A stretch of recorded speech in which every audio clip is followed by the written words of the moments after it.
Assalamualaikum warahmatullahi wabarakatuh. Perkenalkan, nama saya Ilham Kurniawan. NIM saya adalah 21052161843. Di sini saya akan menjelaskan tentang persamaan diferensial order 1 dan 2.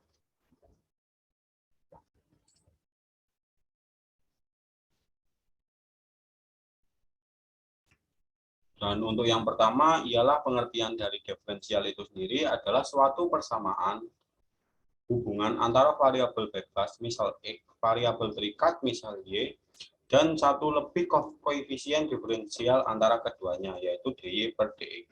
Contoh x kuadrat dy per dx min 4x ditambah 5y sama dengan 0. Dan untuk yang selanjutnya ialah persamaan diferensial order 1. Pengertian dari persamaan diferensial order 1 adalah hubungan antara variabel bebas X, variabel bebas Y, dan turunannya.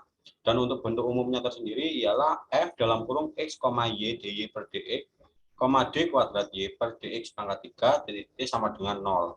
Order persamaan diferensial ini ditentukan oleh turunan tertinggi yang terdapat dalam persamaan tersebut. Sedangkan derajat persamaan diferensial ditentukan oleh pangkat turunan tertinggi. Tulang selanjutnya ialah contoh penerapannya, yaitu x dy per dx kurangi y kuadrat min 6 sama dengan 0. Pada kasus tersebut merupakan turunan, yaitu 1, ordernya 1, dan derajatnya ialah 1. Dan ada beberapa metode yang dapat dipakai dalam menyelesaikan persamaan diferensial order 1. Yaitu yang pertama ialah metode integral langsung. Metode ini tepat digunakan jika persamaan diferensial dapat dinyatakan dalam bentuk dy per dx sama dengan fx. Artinya persamaan dapat diintegralkan secara langsung. Dan untuk urutan penyelesaiannya tersendiri adalah yang pertama ialah tuliskan ke dalam bentuk dy per dx sama dengan fx. Yang kedua ialah nyatakan dalam bentuk dy sama dengan fx dx. Yang ketiga ialah integralkan persamaan itu sehingga didapatkan bentuk y sama dengan fx plus c yang merupakan penyelesaian persamaan diferensial tersebut. Untuk contohnya secara langsung, di sini terdapat y sama dengan integral dalam kurung 4x min 6x kuadrat plus 4 dx. Dan untuk setelah diintegralkan menjadi 2x kuadrat min 2x pangkat 3 plus 4x plus c. Dan untuk metode yang selanjutnya ialah metode pemisahan variabel. Pada persamaan diferensial order 1 metode pemisahan variabel ini dapat digunakan jika persamaan diferensial mempunyai dua variabel dan dapat dipisahkan pada ruas yang berbeda. Persamaan dapat ditulis dalam bentuk dy per dx sama dengan f dalam kurung x, y. Dan untuk urutan penyelesaiannya sendiri ialah yang pertama, tulis soal dalam bentuk dy per dx sama dengan fx dikali dy atau dy per dx sama dengan fx per gy atau sebaliknya fx per gy sama dengan dy per dx. Yang kedua ialah pisahkan dy bersama dy dengan fx bersama dx pada ruas yang berbeda, dy di kiri dan dx di kanan. Integralkan kedua ruas persamaan itu sehingga didapatkan gy sama dengan fx plus c yang merupakan penyelesaian dari persamaan diferensial. Untuk contoh kasus cara pemisahan variabel adalah itu dy per dx sama dengan 8x per 6y plus 2. 6y plus 2 dipindah ruaskan ke kiri, jadi 6y plus 2 dy sama dengan 8x dx dipindah ruaskan ke kanan. Lalu diintegralkan 6y, integral 6y plus 2 dy sama dengan integral 8x dx. Dapatkan hasil 3y kuadrat plus 2y sama dengan 4x kuadrat plus c.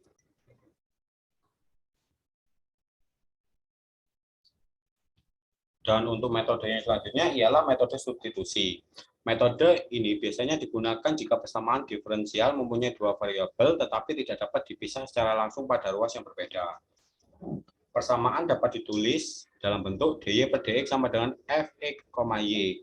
Dan untuk urutan penyelesaiannya sendiri ialah yang pertama, ambillah substitusi yang cocok. Artinya bisa mengubah bentuk persamaan menjadi dapat dipisahkan variabelnya pada ruas yang berbeda. Biasanya bentuk substitusi itu adalah y sama dengan v kali x. Dalam hal ini v sama dengan y per x dan diperoleh dy per dx sama dengan v ditambah x per dv per dx. Untuk penyelesaian yang kedua ialah substitusikan Y sama dengan FP kali X ke dalam soal sehingga diperoleh DY per DX sama dengan FP. Samakan DY per DX substitusi dengan DY per DX soal sampai diperoleh FP dV sama dengan GX DX. Dan untuk cara yang keempat ialah integralkan FP dV sama dengan GX DX sehingga didapatkan FP sama dengan GX plus C. Dan untuk cara yang terakhir, urutan penyelesaian yang terakhir ialah substitusikan kembali V sama dengan Y per X ke persamaan ini sehingga diperoleh penyelesaiannya dalam bentuk V Y sama dengan GX plus C. Dan untuk contoh kasus metode substitusi, di sini terdapat soal yaitu DY per DX sama dengan 2X plus 3Y per 4. Substitusikan yang pertama ialah substitusikan Y sama dengan V kali X atau V Y per X sehingga DY per DX sama dengan V plus X dV per DX. Dan soal menjadi DY per DX sama dengan 2X plus 3VX per 4X sama dengan 2 plus 3V per 4. V ditambah X dV per DX sama dengan 2 tambah 3V per 4. X dV per DX sama dengan 2 tambah 3V per 4 min V. Jawaban selanjutnya ialah X dV per DX sama dengan 2 min V per 4. 4 per 2 min V dV sama dengan DX per X. Lalu diintegralkan. Integral 4 per 2 min V dV sama dengan integral DX per X. 4 in sama dengan 2 min V sama dengan in X plus C. Lalu 4 in 2 min V sama dengan in X plus in A. In 2 min V 4 sama dengan in A kali X. Dapatkan hasil 2 min V 4 sama dengan AX. V Y per X dimasukkan kembali sehingga didapatkan hasil akhir 2 min Y per X pangkat 4 sama dengan A kali X. 2X min Y per X akar 4 sama dengan A kali X. Jadi 2X min Y pangkat 4 sama dengan A kali X pangkat 5.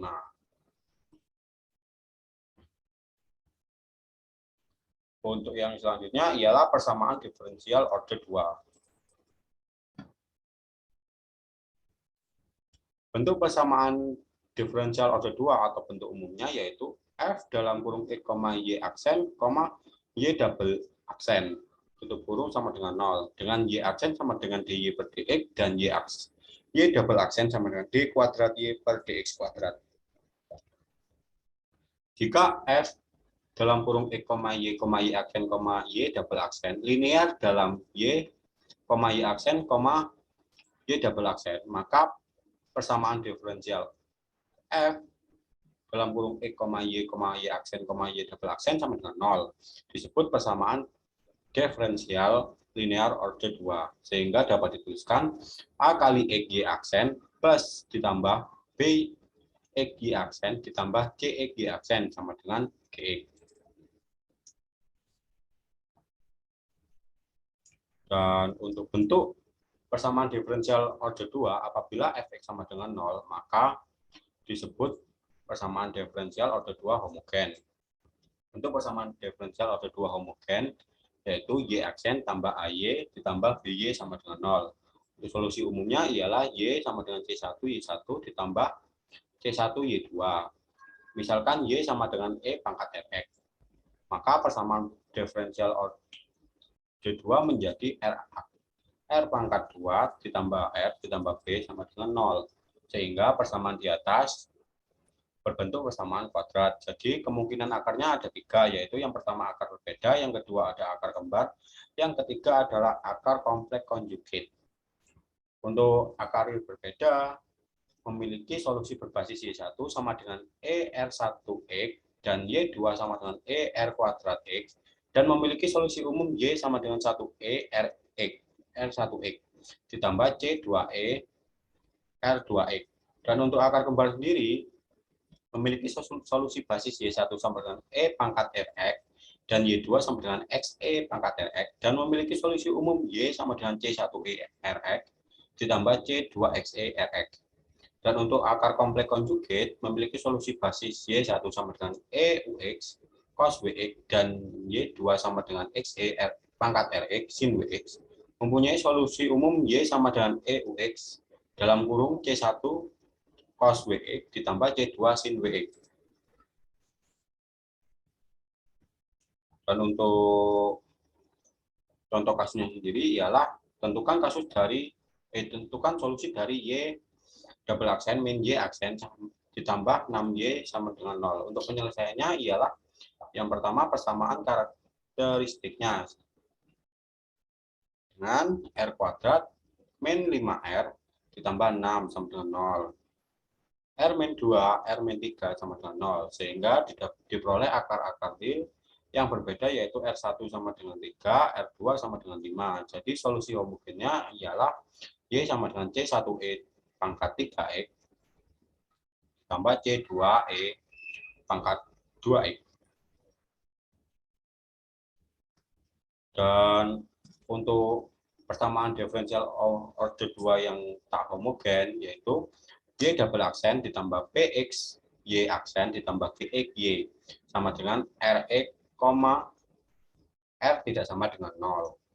Untuk solusi umumnya ialah Y sama dengan YH per YP, di mana YH adalah solusi persamaan diferensial homogen dan YP adalah solusi persamaan diferensial yang tak homogen. Untuk menentukan nilai YP dapat dilakukan dengan dua cara, yaitu yang pertama ialah metode koefisien tak tentu, dan untuk yang kedua ialah metode variasi parameter. Metode koefisien tak tentu, yaitu pilihlah YP yang serupa dengan RX, lalu disubstitusikan ke dalam persamaan RX. Di sini terdapat tabel, di yang kiri ialah RX dan yang kanan adalah YP. Untuk yang pertama ialah E pangkat MX, di YP AE pangkat MX. Dan untuk di RX X pangkat N, untuk yang di YP sendiri AN X pangkat N ditambah AN-1 X pangkat N-1 ditambah titik-titik ditambah A1X ditambah A0. Dan untuk RX sin WX di YP ialah A cos WX plus B sin WX. Dan untuk di RX yang cos WX di YP adalah A cos WX plus B sin WX. Dan untuk di RX yang E pangkat MX sin WX di YP tersendiri ialah E pangkat MX dalam kurung A cos WX ditambah B sin WX. Dan untuk yang di RX E pangkat MX cos WX di YP E pangkat MX dalam kurung A cos WX ditambah B sin WX. Dan untuk yang kedua ialah metode variasi parameter. Metode ini digunakan untuk memecahkan persamaan-persamaan yang tidak dapat diselesaikan dengan menggunakan metode koefisien tak tentu. Metode ini bentuk persamaan diferensial order 2 atau homogen yaitu Y double aksen sama dengan PXY aksen ditambah GXY sama dengan RX, R tidak sama dengan 0. Untuk solusi umumnya ialah Y sama dengan YH per YP, misalkan YP sama dengan UY1 ditambah UY2, di mana U sama dengan UX dan F sama dengan FX, maka Y aksen P sama dengan U aksen Y1 ditambah U Y aksen 1 ditambah VY aksen 2 ditambah V aksen Y2. Pilih U dan V sehingga U aksen Y1 ditambah V aksen Y2 sama dengan 0. Dan untuk Y yang kedua ialah Y aksen P sama dengan UY aksen 1 ditambah VY aksen 2. Pernyataan ketiga ialah Y double aksen P ditambah UY aksen Y double aksen P sama dengan UY aksen Y aksen 1 ditambah UY double aksen 1 ditambah V aksen Y aksen 2 ditambah VY double aksen 2.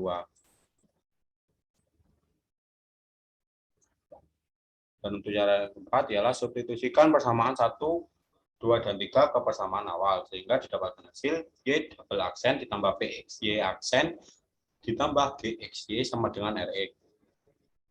U aksen Y aksen 1 ditambah U Y double aksen 1 ditambah Y aksen Y aksen 2 ditambah VY double aksen 2 ditambah PX dikali dengan UY aksen 1 ditambah VY aksen 1 tutup kurung ditambah GX dikali UY 1 ditambah VY 1, maka didapatkan RX. U dikali Y double aksen 1 ditambah PXY aksen 1 ditambah GXY 1 ditambah PY double aksen 2 ditambah PXY aksen 2 ditambah GXY 2 ditambah U aksen Y1 ditambah U aksen Y1 ditambah Y aksen 2 sama dengan RX. U aksen Y1 ditambah Y aksen 2 sama dengan RX. Dan untuk yang kelima ialah eliminasi persamaan 1 sampai 4 sehingga U aksen Y1 ditambah P aksen Y2 sama dengan 0. U aksen Y aksen 1 ditambah Y aksen 2 sama dengan RX. Dengan aturan Cramer diperoleh U aksen sama dengan dalam kurung RX Y2 per Y aksen 2 per Y1 per Y aksen 1 Y2 per Y aksen 2 dengan U sama dengan min integral Y2RX per WDX P aksen sama dengan Y1 per Y aksen 1 0 RX per Y1 Y2 per Y aksen 1 Y aksen 2. P-nya ialah integral Y1RX per WDX. Untuk keterangan W sendiri, W sama dengan Y1 Y2 Y aksen 1 Y2. Sehingga YP sama dengan negatif integral Y2RX per W dx kali Y1 ditambah integral Y1RX per W dx kali Y2. Sekian presentasi dari saya. Apabila ada salah katanya, saya mohon maaf sebesar-besarnya. Wassalamualaikum warahmatullahi wabarakatuh.